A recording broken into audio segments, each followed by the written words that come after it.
Yeah! నిన్న చిలకలగూడలో మొన్న night హ్మ్. జరిగింది యాక్చువల్‌గా. సో, అరౌండ్ 9కి అలాగా 9, 9:30 మధ్య జరిగింది. 9కి అబ్బాయి లాస్ట్ కాల్ వాళ్ళ అమ్మకి చేశాడు. హ్మ్. అమ్మ నన్ను ఇలా చంద్రిక వాళ్ళ బ్రదర్స్ పిలుస్తున్నారు అని చెప్పి కట్ చేసేసాడు ఫోను. హ్మ్. అదే లాస్ట్ కాల్. అరౌండ్ 9కి వచ్చింది. అంటే మామూలుగా ఏందంటే వీళ్ళిద్దరంటే బొమ్మన యవన్, అఖిల్ కుమార్. అబ్బాయికి 21 ఏళ్ళు. అలాగే చంద్రిక అనే ఒక అమ్మాయి. వీళ్ళిద్దరూ హై స్కూల్‌లో హై స్కూల్ మేట్స్. ఈ ఓకే. అమ్మాయి హై స్కూల్‌లో జూనియర్ యవన్‌కి. హ్మ్. యవన్ సీనియర్. సో, వీళ్ళ ఇండ్లు కూడా దగ్గరలోనే ఉండేవి. వీళ్ళ ఫ్యామిలీస్ కూడా క్లోజ్‌గా ఉండేవాళ్ళు. హ్మ్. అలాగా అప్పటినుంచి ఈ అబ్బాయి, అమ్మాయి క్లోజ్‌గా ఉండేవాళ్ళు. తర్వాత వాళ్ళు ఒక 4 ఏళ్ల నుంచి ప్రేమించుకుంటూ ఉన్నారు. సో, అయితే ఈ మధ్య కాలం ఒక 1 ½ ఇయర్ బ్యాక్ వీళ్ళ ఫ్యామిలీ వేరే జవహర్ నగర్, దిల్సుఖ్ నగర్ దగ్గర జవహర్ నగర్ దగ్గరికెళ్ళిపోయారు. హ్మ్. వీళ్ళమ్మ బాగా పూరు. వీళ్ళ ఫాదర్ ఉన్నట్లేడు. వీళ్ళది వేలూరు అబ్బాయి వాళ్ళది. అచ్చా! అక్కడి నుంచి ఇక్కడికొచ్చారు. వాళ్ళు కాపులని చెప్తున్నారు. పర్టిక్యులర్‌గా ఏ కులం అని తెలీదు గానీ మొత్తంగా కాపులు.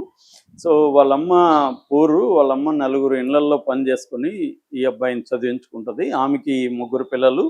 వీళ్ళ అక్క, ఈ అబ్బాయి, వీళ్ళ తమ్ముడు. హ్మ్. ముగ్గురు పిల్లలు. అక్కకి 2 నెలల ముందే పెళ్ళయింది. ఓకే. సో, ఇది వీళ్ళ నేపథ్యం. ఇక ఈ అమ్మాయి వాళ్ళు కొద్దిగా డబ్బున్నోళ్ళు యాదవాసు. వీళ్ళ బావ సాయి యాదవ్ అని అతను కొద్దిగా అక్కడ లోకల్‌గా పలుకుబడి అది ఉన్న వ్యక్తి. హ్మ్. సో, ఇది ఈ నేపథ్యం. ఈ నేపథ్యంలో ఈ అమ్మాయి ఎక్కువగా వీళ్ళ ఇంటికెళ్ళేదని చెప్తున్నారు. హ్మ్. అంటే ఇప్పుడు ఇక్కడ మనకి ఒక వెర్షనే. అబ్బాయి వాళ్ళ తరపున మాత్రమే మీడియాతో మాట్లాడుతున్నారు. పోలీసుల వెర్షన్. అమ్మాయి వాళ్ళ తరపున ఎవరు మీడియాతో మాట్లాడలేదు. హ్మ్. కాబట్టి అమ్మాయి వాళ్ళ తరపున వెర్షన్ ఏంటనేది మనకు తెలీదు. హ్మ్. అది దీంట్లో ఈ కథనంలో ఉండే ఒక సస్పెన్స్. లిమిటేషన్ హ్మ్. మనకి. మామూలుగానే ఇట్లాంటి స్టోరీలొచ్చినప్పుడు ఒక వెర్షనే ఉంటది. అవును. ఎందుకంటే అమ్మాయి వాళ్ళ వైపు ఎవరు లేరు. లాక్కేసుకున్నోళ్ళు వెళ్ళిపోయారు. అవును. ఎందుకంటే వీళ్ళు బంధువులంతా వచ్చి అటాక్ చేయడానికొస్తే వాళ్ళు అవును. ముందే పారిపోయారు. కాబట్టి ఆ వెర్షన్ ఏందో మనకు తెలీదు. అయితే ఈ అమ్మాయిది, ఈ అబ్బాయిది ఒక ఫోన్ కాల్ కూడా లీక్ అయింది. అదొక 2 నిమిషాల చిల్లర ఉంది. ఆ ఫోన్ కాల్ ద్వారా కూడా మనకు కొన్ని విషయాలు అర్థమవుతాయి. అది జాగ్రత్తగా వింటే. హ్మ్. నేను విన్నాను అవన్నీ. అట్లాగే ఈ అబ్బాయి తరపున వాళ్ళ అక్క, వాళ్ళ తమ్ముడు, వాళ్ళ ఫ్రెండ్సు అక్కడ చంపేయినప్పుడు కూడా ఇద్దరు ఫ్రెండ్స్ ఉన్నారు. హ్మ్. వాళ్ళు మాట్లాడిందంతా కూడా నేను చూసాను. అలాగే మన రిపోర్టర్‌తో కూడా మాట్లాడాను. మన రిపోర్టర్ కూడా ఎళ్లారు. సో, ఇవన్నీ దీన్ని బట్టి మనకు అర్థమవుతున్నదేమంటే వీళ్ళు 4 ఏళ్లుగా ప్రేమించుకుంటుంటే ఈ అమ్మాయి మాటి మాటికి వీళ్ళ ఇంటికెళ్తా ఉండేది. వీళ్ళ అమ్మ కూడా అనేక సార్లు చెప్పింది.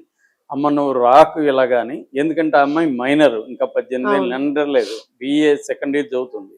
ఈ అబ్బాయేమో బీటెక్. బీటెక్ ఫైనల్ ఇయర్ చదువుతున్నాడు. మల్లారెడ్డి ఇంజినీరింగ్ కాలేజీలో కొంపల్లిలో. హ్మ్. సో, ఈ ఈ ఈ నేపథ్యంలో ఈ అమ్మాయి వెళ్ళడము వీళ్ళ బావ సాయి యాదవ్ చూసాడు. చూసి అతనికి కోపమొచ్చింది. మామూలుగా ఇలాంటి కేసుల్లో మేనమామలు, బావలు అవునవును. వీళ్ళకి ఎక్కువ ఈగోలు హర్ట్ వీళ్ళెక్కువ అవుతుంటాయి. హర్ట్ అయిపోతారు. అవును. మామూలుగా మనకి కోర్ట్ సినిమాలో కూడా అదే కదా! మంగపతి. నేచురల్‌గా విలేజ్‌ల్లో గూడా జరిగేది అదే జరిగేది సార్ అదే. అసలు. వీళ్ళే ఎక్కువ హర్ట్ అయిపోతారు. ఈ మంగపతి ఆ! క్యారెక్టర్ కూడా మంగపతి అదే కదా క్యారెక్టర్ అదే. కోర్ట్‌లో. సో, సిమిలర్‌గా ఇక్కడ కూడా ఒక మంగపతి ఉన్నట్టుగానే అర్థమవుతుంది హ్మ్. సాయి యాదవ్. సో, ఇతను వెళ్ళి ఇంక డైరెక్ట్‌గా వాళ్ళ వాడికి వార్నింగ్ ఇచ్చారు అబ్బాయికి. నువ్వు గాని ఇది చేస్తే ఇది చేస్తామని గొడవలయినాయి. గొడవలయి వార్నింగ్‌లు ఇచ్చినాక వీళ్ళేమని చెప్పారంటే ఈ తల్లిదండ్రులు మా వాడిని మేము కంట్రోల్ చేసుకుంటాం. మీ పాపని మీరు చేసుకోండి. ఇంక జరగదని హ్మ్. చెప్పారు. సో, వీడు కొద్ది కంట్రోల్‌లోనే ఉన్నాడు గానీ, ఆ పాప ఉండట్లేదనేది వీళ్ళు ఆరోపిస్తున్నారు. ఆ అవును. పాపే ఫోన్‌లు చేసేది, ఆ పాపే వస్తుండేదని. ప్రెషర్ మనం అమ్మాయిల నుంచే ఉంటదిలెండి మన మాక్సిమం. కాల్‌లో గూడా చూస్తే వీడేమంటున్నాడంటే, ఆ అమ్మాయి ఏం చెప్తుందంటే, మనిద్దరం లేచిపోదాం అంటుంది. వీడేమంటున్నాడు, బాబు మా అక్క పెళ్ళుంది. పైగా మనం ఇంకా నాకు డిగ్రీ కంప్లీట్ కాలేదు. మనం లేచిపోయి ఇప్పుడు ఏం చేయాలి? అవును. మనకింకా ఏజే కాలేదు. మనం ఎలా లేచిపోదాం అంటే, ఆ అమ్మాయి ఒప్పుకోవట్లేదు. అమ్మాయి లేచిపోదాం అంటుంది. ఆ అమ్మాయి ఏమంటుంది, మా ఇంట్లో వాళ్ళు నీ మీద కేసు పెట్టుదామని వాళ్ళు కంప్లెయింట్ రాశారు. నువ్వు నన్ను అరెస్ట్ చేస్తున్నావని రాస్తాము. దాంట్లో నువ్వు సంతకం చేయాలని అంటున్నారు. సంతకం చేయకపోతే మా అమ్మను కూడా చంపేస్తాం అంటున్నారు అనేది ఆ అమ్మాయి మాట్లాడుతుంది. హ్మ్. అబ్బాయి అప్పుడు ఏమన్నాడు, అబ్బాయి తెలివిగానే అన్నాడు. ఓకే, నువ్వు సంతకం పెట్టేయి. ఏదైతే అది అవుతుంది చూసుకుందాం. పోలీస్ పాపం స్టేషన్‌కి అప్పటికి వెళ్తాం. త్యాగం చేసినట్టే మాట్లాడాడు. పెట్టేసేయి, నువ్వు సంతకం పెట్టేయి. లేకపోతే మెచ్యూర్డ్ గానే నీకు ఉన్నాడు. ప్రెజర్ కదా, నిన్ను కొడతారు, నిన్ను ప్రెజర్ చేస్తారు. నువ్వు సంతకం పెట్టేయి అంటే నేను పెట్టను అంటున్నావు. హ్మ్. సో, ఆ అమ్మాయి ప్రాక్టికల్‌గా లేదు. ఆ అమ్మాయికి అర్థమైంది. వాళ్ళ అమ్మాయి చెప్తుంది, మన ఇద్దరిని చంపేస్తామని మా బావ అంటున్నాడు. అవును. మా బావ వాళ్ళ అమ్మతో కూడా నాకు పెద్ద గొడవ అయింది ఇందాకే. ఏం చేద్దాం అని ఆ అమ్మాయి అడుగుతుంది. ఈ అబ్బాయి నాకేం చేయాలో నాకు కూడా తెలియట్లేదు. అవును. మనకి ఇప్పుడు బయటికి వెళ్ళినా నేను మన ఇద్దరం ఎలా బతకాలి, పైగా ఏజ్ లేదు కదా, ఏజ్ అవ్వాలి కదా ఫస్ట్. ఇవన్నీ ఈ అబ్బాయి కొంత ప్రాక్టికల్గా ఉన్నాడు, మెచ్యూర్డ్‌గా ఆలోచిస్తున్నాడు. కానీ అమ్మాయి మంకుతో మాట్లాడుతుంది, క్లియర్గా అర్థమవుతుంది.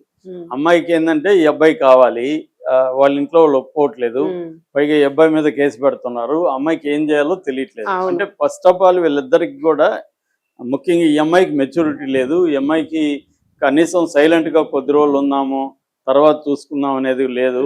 అమ్మాయి ఏమో ఉండదలుచుకోలేదు. ఈ అబ్బాయిని ఇచ్చేస్తుంది. ఈ అబ్బాయికి ఏంటంటే బ్యాక్గ్రౌండ్ వీళ్ళమ్మ వీళ్ళల్లో పనిచేయడం ఇవన్నీ తెలుసు కాబట్టి ఈ అబ్బాయి కొంత ఫ్యామిలీని చూసుకోవాలి. ఇవన్నీ ఈ అబ్బాయి ఫ్యామిలీతో బాగా టైట్ నిట్ కనబడుతుంది. అమ్మ అంటే చాలా ఇష్టము, ఇవన్నీ ఉన్నాయి. సో రెండో తమ్ముడు నీకు టేక్ కేర్ చేయాలి, అక్కకి పెళ్ళి, కాబట్టి ఇవన్నీ అబ్బాయికి ఉన్నాయి. కానీ ఆ పాపకి లేదు. ఆ పాపకి ఏంటంటే డబ్బు ఉంది, పెద్ద కష్టాలు లేవు, కాబట్టి ప్రేమ కావాలనిపిస్తుంది, ఈ అబ్బాయిని వదులుకోవాలని లేదు. ఇది ఆ అమ్మాయి పరిస్థితి. సో ఈ నేపథ్యంలో వీళ్ళు ఏంటంటే ఇది పరువు అనేది కూడా కాకుండా, అంటే ఒకటి ఆర్థికంగా ఈ యాదవ అమ్మాయి వైపున వాళ్ళు బలంగా ఉన్నవాళ్ళు, వీళ్ళు ఇళ్లలో పనిచేసుకునే కొడుకు, కాబట్టి ఇక్కడ కులం కంటే కూడా, కులం అంటే మామూలుగా కాపు అనేది ఏమి తక్కువ కులం కాదు కదా, కాబట్టి కాపు యాదవ్ అనుకున్నప్పుడు పెద్ద ఇబ్బంది లేదు మామూలుగా అయితే.